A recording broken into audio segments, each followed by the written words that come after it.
ಇವತ್ತು ಕಲಬುರಗಿಯಲ್ಲಿ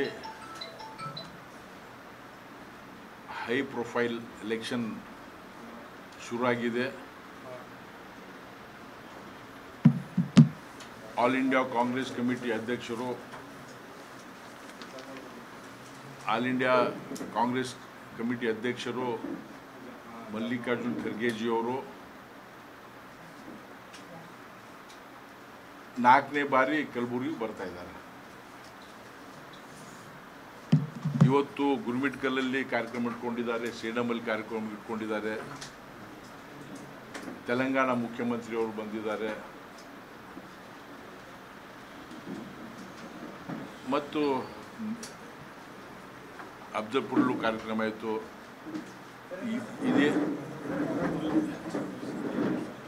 ಇದೇನು ತೋರಿಸ್ತಾ ಇದೆ ಅಂದರೆ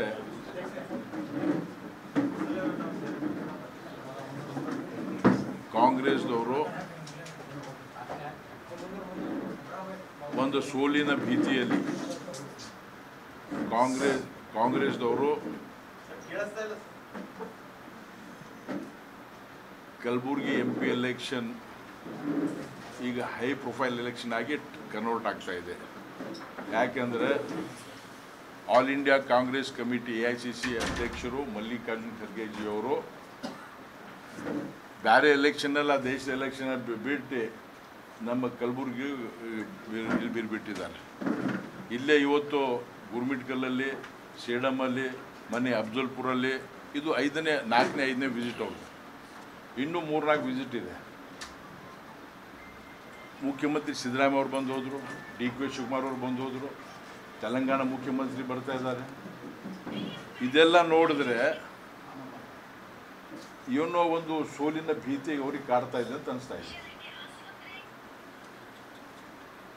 ಸೋಲಿನ ಭೀತಿ ಕಾಡ್ತಾ ಇದೆ.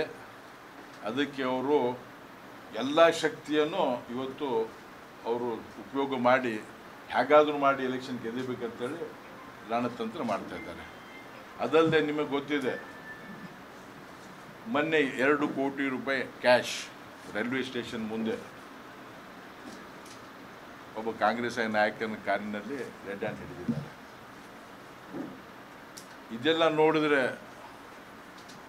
ಹುಕ್ಕಾರ್ಕು ಏನಾದರೂ ಮಾಡಿ ನನ್ನ ಹಳೆಯನಿಗೆ, ಮಲ್ಲಿಕಾರ್ಜುನ್ ಖರ್ಗೆಜಿಯವ್ರ ಮನಸ್ಸಲ್ಲಿ ಇರ್ಬೋದು, ನನ್ನ ಹಳೆಯನಿಗೆ ಹೆಂಗಾದರೂ ಗೆಲ್ಲಿಸಬೇಕು.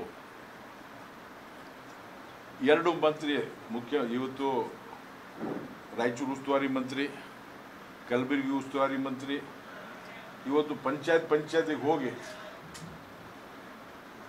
ಇವತ್ತು ಭಾಳ ಸೀರಿಯಸ್ ಆಗಿ ಎಲೆಕ್ಷನ್ ಮಾಡ್ತಾ ಇದ್ದಾರೆ ಕಾಣ್ತಾ ಇದೆ.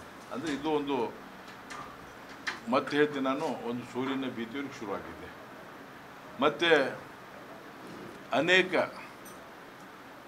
ಒಂದೇ ಏನಂತಂದರೆ ಒಂದು ಸುಳ್ಳನ್ನು 100 ಸಲ ಹೇಳಿ ಅದನ್ನು ಕರೆ ಮಾಡಲಿಕ್ಕೆ ಪ್ರಯತ್ನ ಮಾಡ್ತಾ ಇದ್ದಾರೆ. ನಿಮಗೆಲ್ಲರಿಗೂ ಗೊತ್ತಿದೆ, ಒಂದು ಉದಾಹರಣೆ, ವಂದೇ ಭಾರತ ಟ್ರೈನ್ ಈಗಾಗಲೇ ಶುರುವಾಗಿ 1 ತಿಂಗಳಾಯಿತು. ವಂದೇ ಭಾರತ ಟ್ರೈನ್ ಫುಲ್ ಆಗ್ತಾ ಇದೆ, ವೇಟಿಂಗ್ ಲಿಸ್ಟಲ್ಲಿ ಟಿಕೆಟ್ ಇದೆ. ಅವ್ರು ಹೇಳ್ತಾರೆ ವಂದೇ ಭಾರತ, ಇವತ್ತು ಹೆಡ್ಲೈನಲ್ಲಿ ಬಂದಿದೆ ಉದಯವಾಣಿಯಲ್ಲಿ, ವಂದೇ ಭಾರತ ಟ್ರೈನ್ ಶುರುವಾಗಿ 1 ವಾರದಲ್ಲಿ ಬಂದಾಯಿತು. ಅಂದರೆ ಇವರಿಗೇನು ಉದ್ದೇಶಪೂರ್ವವಾಗಿ ಸುಳ್ಳು ಹೇಳ್ತಾ ಇದ್ದಾರೋ, ಜನರು ಹೋಗ್ತಾ ಇದ್ದಾರೆ, ವೇಟಿಂಗಲ್ಲಿ ಲಿಸ್ಟಲ್ಲಿ ಇದು ಇದೆ, ಟ್ರೈನ್ ಸಿಗ್ತಾ ಇಲ್ಲ, ಇವೆಲ್ಲ. ಆಮೇಲೆ ಬಾರ್ ಒಂದೇ ಮಾತು ಹೇಳ್ತಾರವರು, ಡಾಕ್ಟರ್ ಉಮೇಶ್ ಜಾಧವ್ ಅವರ ಕೊಡುಗೆ ಶೂನ್ಯ, ಏನು ಮಾಡಿಲ್ಲ, ಏನು ಕೆಲಸನೇ ಮಾಡಿಲ್ಲ. ನಾನು ಇವತ್ತು ಕೇಳಲು ಇಚ್ಛೆಪಡ್ತೇನೆ, ಮೆಗಾ ಟೆಕ್ಸ್ಟೈಲ್ ಪಾರ್ಕ್ ಈಗಾಗಲೇ ಲಾಂಚ್ ಮಾಡಿದ್ದಾರೆ. ನಮ್ಮ ಸೆಂಟ್ರಲ್ ಮಿನಿಸ್ಟ್ರು ಮಾರ್ಚ್ 2023 ಲಾಂಚ್ ಮಾಡಿದರು. ಸ್ಪೆಷಲ್ ಪರ್ಪಸ್ ವೆಹಿಕಲ್ ಆಗಿದೆ. 1 ಲಕ್ಷ ಜನರಿಗೆ direct employment, 2 lakh indirect employment. ಇದು ಅವರಿಗೆ ಏನು ಜಾನಕೂಡರಾಗಿದ್ದಾರೋ, ಇಂಟೆಲಿಜೆಂಟ್ ಹೇಳ್ತಾ ಇದ್ದಾರೋ ಇದ್ರ ಬಗ್ಗೆ ಮಾತಾಡಲ್ಲ. ಇವತ್ತು ಭಾರತ್ ಮಾಲಾ ರೋಡ್ 1475 ಕೋಟಿ ರೋಡ್, ಜೇವರ್ಗಿ ಮತ್ತು ಅಫ್ಜಲ್ಪುರ್ 71 ಕಿಲೋಮೀಟರ್ ಈಗಾಗಲೇ 60-70% ಕೆಲಸ ಆಗಿದೆ. ನಾವು 2 ಸಲ ವೀಕ್ಷಣೆ ಮಾಡಿದ್ದೀವಿ. ಇದೂ ಅವ್ರಿಗೆ ಕಾಣ್ತಾ ಇಲ್ಲ. ಆಮೇಲೆ ಸರ್ವಿಸ್ ರೋಡ್ಗಳು ಎಲ್ಲಿಂದ ಅಂದರೆ ಹುಮನಾಬಾದ್ ಬೇಸ್ದಿಂದ ಬಿಲ್ಗುಂದಿ ಸರ್ಕಲ್ನಿಂದ ರಾಮ ಮಂದಿರ ಹೊರಗಡೆ 2 ಸರ್ವಿಸ್ ರೋಡ್ಗಳು ಪ್ಯಾರಲಲ್ 2 ಸರ್ವಿಸ್ ಭಾಳ ಅವಶ್ಯಕತೆ ಇರುವ ಸರ್ವಿಸ್ ರೋಡ್ಗಳು ಅದನ್ನು ಉದ್ದೇಶಪೂರ್ವಕವಾಗಿ ಮಾಡಿಸಿದ್ದಿಲ್ಲ. ಅದನ್ನು ಪೂರ್ತಿ ಕೆಲಸ ಮಾಡಿ ಬೆನ್ನತ್ತಿ ಎಲ್ಲ ಡಿಪಾರ್ಟ್ಮೆಂಟ್ NOC ತೊಗೊಂಡು ಅದನ್ನು 58 ಕೋಟಿ ಸ್ಯಾಂಕ್ಷನ್ ಆಗಿ ಟೆಂಡರ್ನೂ ಆಗ್ಯದ. ನಾವು ಭೂಮಿ ಪೂಜೆನೂ ಮಾಡೀವಿ. 2 ಕೆಲಸ, ಒಂದು ಮೆಗಾ ಟೆಕ್ಸ್ಟೈಲ್ ಪಾರ್ಕ್, ಒಂದೇ ಭಾರತ ಟ್ರೇನು, ಈ ರಿಂಗ್ ರೋಡು, ಆಮೇಲೆ ಶಾಬಾದ್ ಕಾಗಿನಾಥ್ ಬ್ರಿಡ್ಜ್ ಭಾಳ ಅವಶ್ಯಕತೆ ಇರುವ ಬ್ರಿಡ್ಜ್. ಅದು 2 ವರ್ಷ ಹಿಂದೆ ನಾವು ಚಾಲೂ ಮಾಡಿದ್ದೀವಿ. ಅದನ್ನು ನಾವು ಏನು ಪೂಜೆ ಗೀಜೆಯನ್ನು ಅದನ್ನು ಮಾಡಲಿಲ್ಲ, ಯಾಕಂದರೆ ಅದನ್ನು ಬೇಗ ಕೆಲಸ ಆಗಬೇಕಾಗಿತ್ತು. ಅದೂ ರೋಡ್ ಬ್ರಿಡ್ಜು 60-70 ಕೋಟಿ ಬ್ರಿಡ್ಜು. ಆ ರೋಡು ಕಾಗಿನ ರೋಡು ಕಂಪ್ಲೀಟ್ ಆಗ್ಯದ. ನಿನ್ನೆ ಆ ರೋಡ್ ಮ್ಯಾಗ ಹೊಸ ರೋಡ್ ಮ್ಯಾಗ ನಾವು ಅದ್ರ ಮ್ಯಾಗ ಟ್ರಾವೆಲ್ ಮಾಡೀವಿ ನಾವು. ಇದೂ ಅವ್ರಿಗೆ ಕಾಂಗ್ರೆಸ್ ಅವ್ರಿಗೆ ಕಾಣಲ್ಲ. ಮತ್ತೆ ಹೇಳ್ತಾರೆ ಶರಣ್ ಪ್ರಕಾಶ್ ಪಾಟೀಲ್ ಬಾರ್ ಒಂದು ಇಟ್ಟಂಗಿದ್ದು ಇಟ್ಟಿಲ್ಲ, ಕೆಲಸ ಆಗಿಲ್ಲ ಅಂತ ಭಾಳ ಸಲ ಹೇಳ್ತಾರೆ. ಅವ್ರ ಬಗ್ಗೆ ಗೌರವ ಇದೆ ನಮಗೆ. ಇದ್ದಿದ್ದು ಹೇಳ್ರಿ, ಸುಳ್ಳು ಯಾಕೆ ಹೇಳ್ತೀರಿ? ಯಾಕೆ ಸುಳ್ಳು ಹೇಳ್ತೀರಿ ನೀವು? ಸುಳೇಪೇಟಲ್ಲಿ ಪೋಸ್ಟ್ ಆಫೀಸ್ ಜಾಗ, ಪೋಸ್ಟ್ ಆಫೀಸ್ ಭಾಳ ವರ್ಷದಿಂದ ಹಾಗೆ ಬಿದ್ದಿದೆ. ಅಲ್ಲಿ 2-2.5 ಕೋಟಿ ಖರ್ಚು ಮಾಡಿ ಬೆಸ್ಟ್ ಪೋಸ್ಟ್ ಆಫೀಸ್ ಬಿಲ್ಡಿಂಗ್ ಈಗಾಗಲೇ ಕನ್ಸ್ಟ್ರಕ್ಷನ್ ಆಗಿದೆ. ನಾವು ಅದನ್ನು ಉದ್ಘಾಟನೆ ಮಾಡಬೇಕಾಗಿತ್ತು.